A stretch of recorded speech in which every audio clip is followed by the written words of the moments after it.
this point, our mommy mentors, Miss Missy and Marian, are ready to accommodate some questions from our friends from the media. Yes.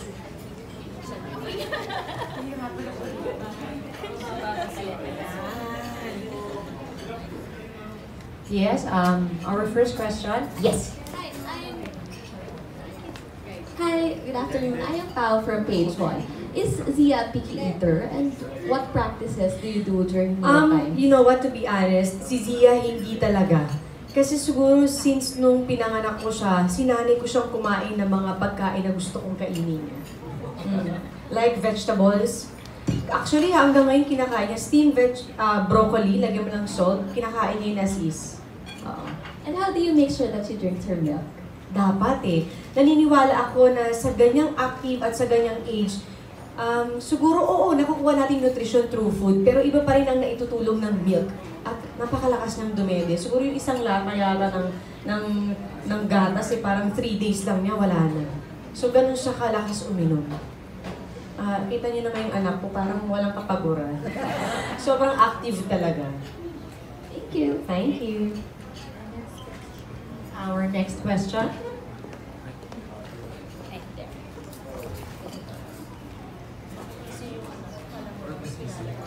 How do you put si Marian as the endorser of Guido? What do you think makes her a perfect endorser? Okay, so, well, that one was easy, no? Because si Marian, really, for us, she's an example of a working mom. Ito nga, celebrity mom pa. So, we can only assume the pressure and the schedules. So, she really espouses commitments of working moms that who really tries to balance the, between, you know, yourself, career, tapos may family, tapos may small child. And what we were really very impressed is that we heard that she's really a hands-on mom. Now, many can claim hands-on mom ako. But actually, we personally observed it. During the shoot, pag makita mo si Marian, she was really doing everything for Ni-stalk niyo po Zia. pala ako, ha? Medyo, Marian. We're fans. So, we really saw how she took care of Zia. And it's really amazing and very heartwarming. Nakita nyo naman kung gano'n sila ka-close, diba? So that really proves that very hands-on siya. She really just wants the best. And so we want to share that. And we want to inspire more moms na actually a working mom can do it. You know, to always give her best for her child. So, perfect na perfect siya and aligned siya to what NIDO stands for. NIDO 3+ stands for love and protection. So it's she's a good example of that.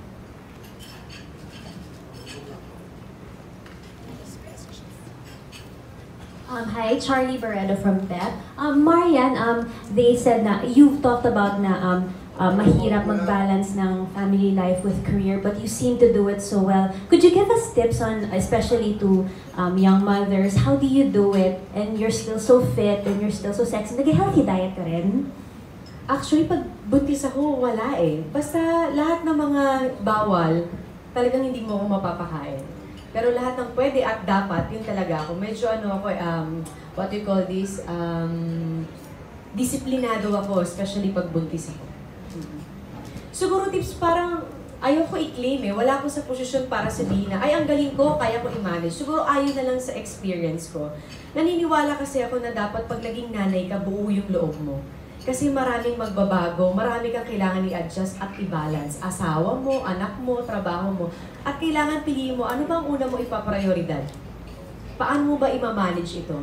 So ako, malinaw sa sarili ko, the mere fact na nag-asawa ako, alam ko magkakaanak ako at pangarap ko yan. At syempre, hindi ko kakalimutan ang trabaho kung saan ko nakilala yung asawa ko at minahal ko ng tao. So, lahat ng yan gusto ko, kaya gagawin ko ang lahat para i-balance yan. Pero syempre, more on focus ako sa anak ko, sorry sa asawa ko, pangalawa siya. Bago, syempre, ang career ko. And ang maganda dyan, mismong network ko naiintindihan kung anong priority ko. Yun yung maganda eh. Sinusuportahan ka nung pinagtatrabaho mo kung ano talagang gusto mo sa buhay. At thankful ako sa GMA dyan. Next question, please. Hi, Miss Maria, Nico of Pep. Yes. How do you handle Zia kapag sobrang energetic niya? Sinasabayan ko siya. Energetic din ako. Ganon. Kasi the more na, alam mo yun, may mga times kasi na, alikot ng anak mo, Natatawa ko kasi minsan may mga field trip kami sa school, tapos nakikita ko yung ibang na, oh my God! Di ba siya? Sige na! Sabi ko, ayoko maging ganyan. Pag malikot ka na ko, malikot ka, takalikot ka. Sabi ko, where do you want to go? So, mas maganda na nasasabayan mo siya. As long as wala naman siyang ginagawang masama, why not? Di ba? Pero yun lang, mahirap pag buntis ka. Pero sa TVC naman, mukhang nakasabay naman ako sa kanya sa pagdidirect ko sa kanya. So, mas maganda yung ganun yung nakikita niya. Kasi the more na pinapagalitan mo, the more na inaawat mo, wala namang ginagawang masama. Di go. Example niya, minsan sa garden namin, minsan yung maiwasan, ang daming may, depende, umulan, may lamok o whatever, nag-worry ka o whatever, parang, anak, hindi ka pwede lumabas. So, ako ang point ko, nga naman yung anak ko, gusto niya mag-explore outside. Di samahan ko siya, diba? As long as walang ginagawa, nag-i-enjoy yung anak mo, samahan mo yung anak mo. Yun ang essence talaga ng hands-on, sa totoo lang. Diba? Next question po. Yeah, good afternoon. Kay Mami Mentor muna. Is there any difference between boys and girls during their toddler years? And yun. Actually, medyo bookish yun. If you read yung mga books ganyan, sinasabi nila parang not so much difference kasi the milestones are general naman. But, based on observations, makikita mo talaga yung boys mas physical and mas active talaga compared to girls. Pero yung girls, yun nga, mas madaling mag-mature, mas madaling maging responsible. So kaya normally yung mga parents happy sila kapag yung panganay nila girls. Kasi sasabihin nila, okay, this will take care of my younger kids. So yun lang naman, in terms of yung kakulitan and then yung physical movement, yung boys talaga. By observation. Based on observation. So I'd like to add to that, no? Because like for the toddlers, so it's an observation. Although hindi talaga. Yeah. So it's been observed that the boys are more motor or more hyperactive, more physical. And then the girls tend to be more advanced when it comes to language. Yeah, but of course you see kids, toddlers, girls who are very motor, makulit, and at the same time, maganda rin ang language development. So, there's more a trend lang na talaga mas malikot ang mga boys, and then the girls are more into, mas mabilis ang kanila pag-develop ng words, and then word combinations. Doctora, I have a follow-up on that. So, kung mas malikot ang boys, does it mean that their intake should be higher in terms of food, milk? Mas malaki ba dapat ang serving nila, portion size, and all? Actually, the recommendations for Filipino children, meron siyang sex differences. So, boys actually have a higher nutrient requirements as compared to girls. And this takes into account, of course, yung differences in their physical activity, and also because yung different peaks in terms of growth rates compared to boys and girls. Times 2 yan, times 2. Okay, thank you. Follow up, kaya ako tinanong yun because in a few months time, years pala ma-experience na ni Marian. So yan, you're a breastfeeding advocate. Now that Sia is 3, may mga changes o may mga adjustment? Anong mga...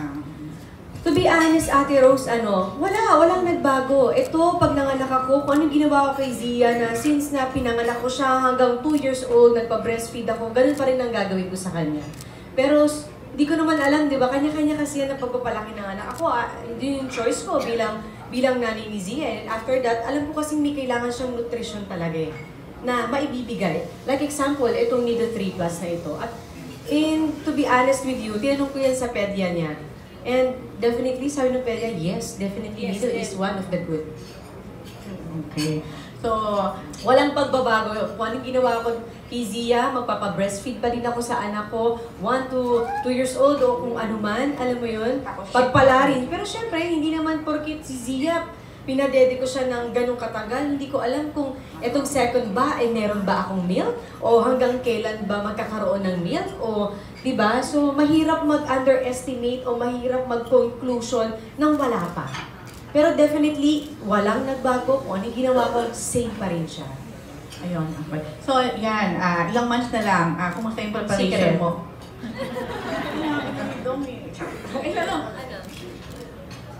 Summer daw. Summer.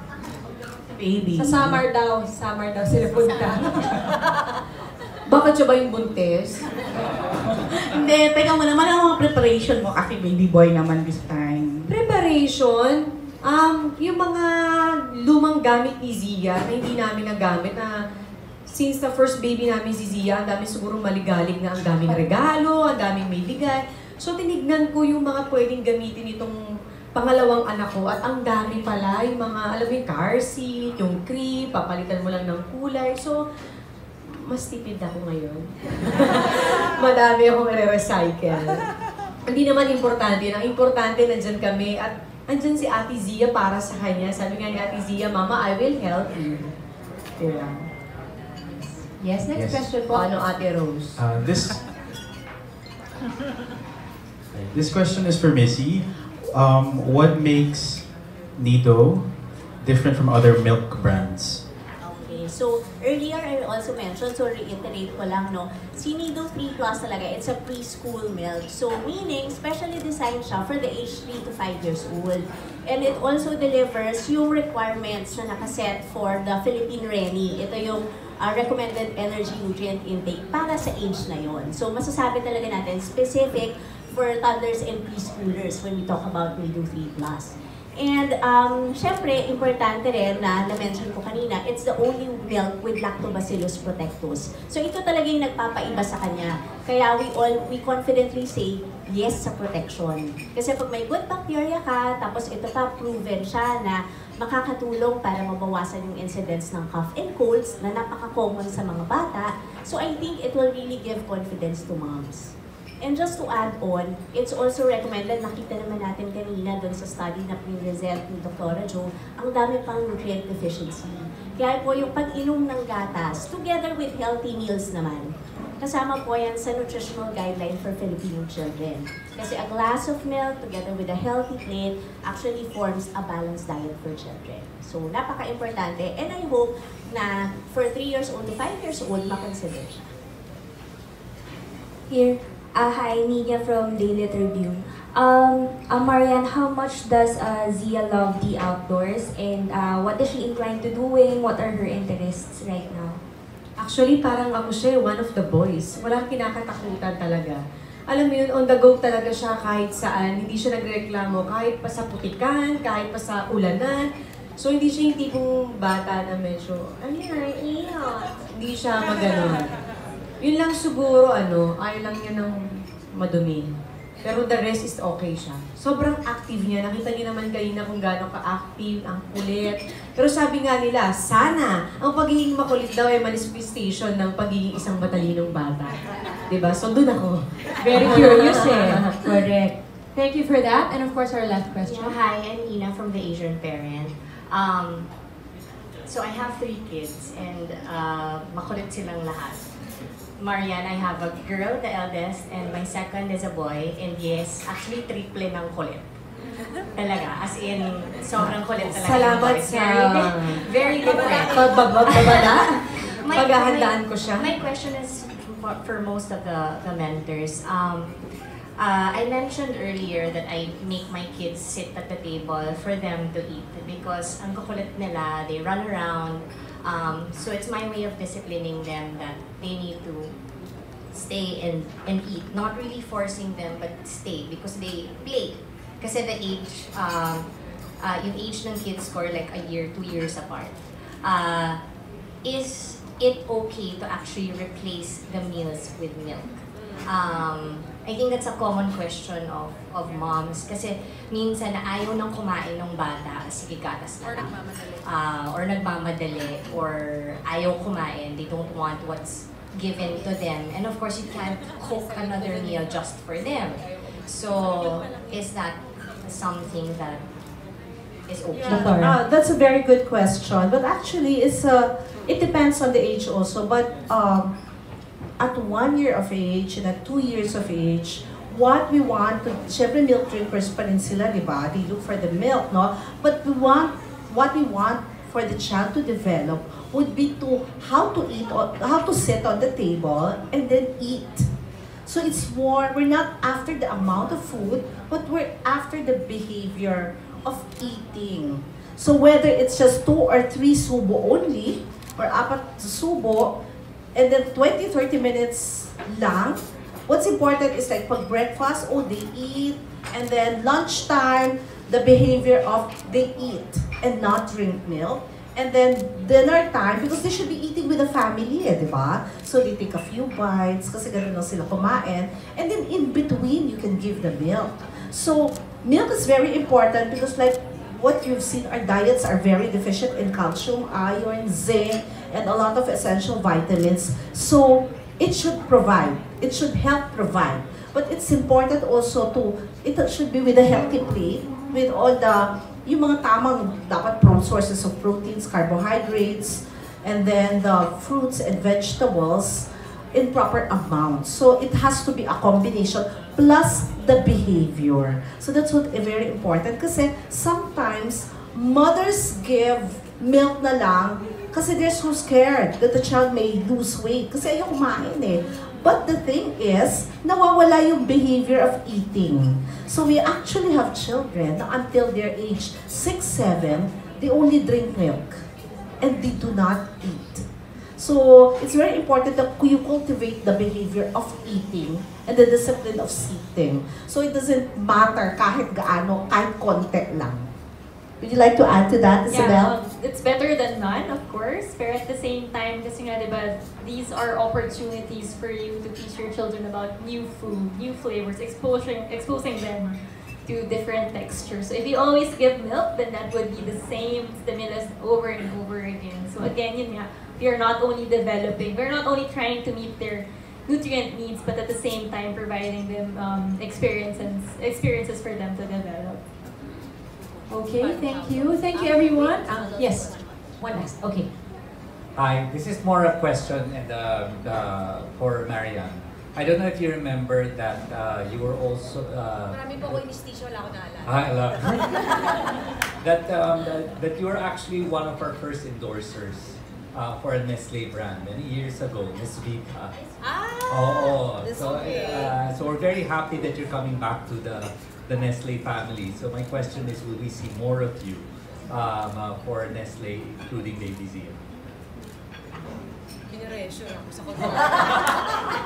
At bago ko sagutin yan, follow up lang ako dun sa sagot nila. Ayon sa experience ko, alam mo si Zia din, problema ko yan sa kanya eh. Gusto niya pag kumakain siya, naglalaro siya habang kumakain. Andun yung plate niya, naglalaro siya. Pero sabi ko sa sarili ko, naku hanggang kailan siya kaganito na ang weird na kakain, naglalaro. So one time, hindi ko alam medyo may pagka-matured kasi si Zia, kinausap ko siya, inuto ko siya, sorry for the term.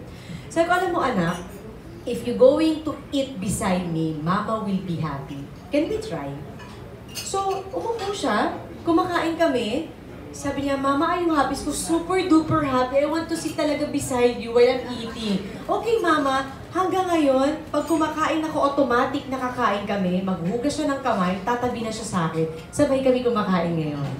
Lalo na nang wala akong trabaho ngayon, sabay kami kumakain. Training talaga, that's the key. That is the key word. I-train mo talaga siya. Yeah. Tsaka positive motivation, yun. Imbis na i-criticize mo yung anak mo. Hindi kaya nga positive. Inuto mo eh. Oh, alam mo, Mama, so happy when you're beside me. Ganon. Arty-arty. May drama. Magaling ako mag-drama eh. Yes. Oo nga. Parang may award ka doon. Oo, di ba? Kaya niloloko ko minsan ng asawa ko. Sinasabi niya, ikaw lang to. Bawa, minsan may mga tantrums sa mga bata. Hindi natin maiwasan. Sabi ng asawa ko, kaya mo na yan. Mag-iiyak. Alam nila sa shoot. Bawa ayaw ni Zia. Sabi niya, again, Mama, I'll do it again. Siyempre sa TVC, kailangan paulit-ulit para makuha yung gusto nilang shot. Pupunta ako sa sulok. Mama, what? I'm so sad because you're not listening to me. Mama, okay, I'm ready. Oh. So, ano mo yun? Instead na, Zia, you stay here. You do this. The more na ginagano mo kasi siya, yung ego nila, feeling ko parang, bakit? Ano mo ginagano? The more nagmamaawa ka, feeling ko the more na nakukonsensya sila. Ang puso. Yes. Ginagawa nila. O sa awa naman ng Diyos, ayun po yung commercial. Ang ganda naman ang kinalabas sa yan. Thank you so much for all your questions. Babalik po ako sa question niyo. Wow, Nes Vita. Kunin niyo po uli ako. After baby number 2. Yes. Actually, sabi ko nga, ang maganda kasi, sabi ko nga sa mga ini-endorse ko, Gusto ko kasi pinapakinggan ko, tinatry ko, tinatanong ko, ano ba ang mga benepisyong makukuha ko dito? Like, syempre, ako sa sarili ko, gano'n na akong kaarte. What more, yung anak ko yung involved. So, happy ako sa Nido kasi Nido 3+. Kailangan may 3+. Kasi parang sabi ko, ano bang makukuha ni Zia na nutrition dito? Bakit ko kailangan tong kunin? Ano ba ang mangyayari kapag ininom ng anak ko tong gatas na ito? So, hindi ako nagkamali. Pinaliwanag nilang mabuti kung anong makukuha ang nutrition. Kaya nga sabi ko sa lahat ng mga mommies, siguro wag tayo masyadong pabulag sa mahal na presyo, ay mas magandang meal. Ay, medyo mura, ibig sabihin hindi magandang meal. I-check natin yung label kasi ako, dati wala din akong care sa ganyan. Pero mas maganda palang chine-check mo yung label, ano bang nutrisyon, ano bang kalap nitong gatas na ito na pwedeng ibigay ko sa anak ko. May kasama na palang protection. At ang Nido 3+ lang pala ang merong gatas na merong Lactobacillus protectus. Ayan. So, yun. At in-explain nila yung mga bakterya na yun ay nakakatulong pag ininom mo yun. The mere fact na kinanaw, what's that? Hinalo mo siya. Naging kapitenya ako. So, the more na inilagay mo siya sa tubig at minix mo na siya, ibig sabihin, nag-activate na yun at yun na yung sign niya na pag ininom ng anak mo ay magiging protektado siya, mag-iiwas sakit. Pero hindi naman natin kiniklaim na hindi siya magkakasakit. Ito ay isa lang sa mga factor ng milk ng Nido 3+ na makakatulong para sa mga anak yung super active like Zia. At yes, definitely, mahaba ang pagsasamahan namin ng Nido. Malay mo! What great news! 3+ din to. Tapos, Miss Vita, mag-usap po tayo sa contract. Thank you so much. Thank you, Yan. Thank you to our mommy mentors and Miss Missy for being so game and accommodating to our questions. Alam ho namin na gusto nyo ng picture. Pero before that, I'd like to ask a special group of people for this special photo op. Our business unit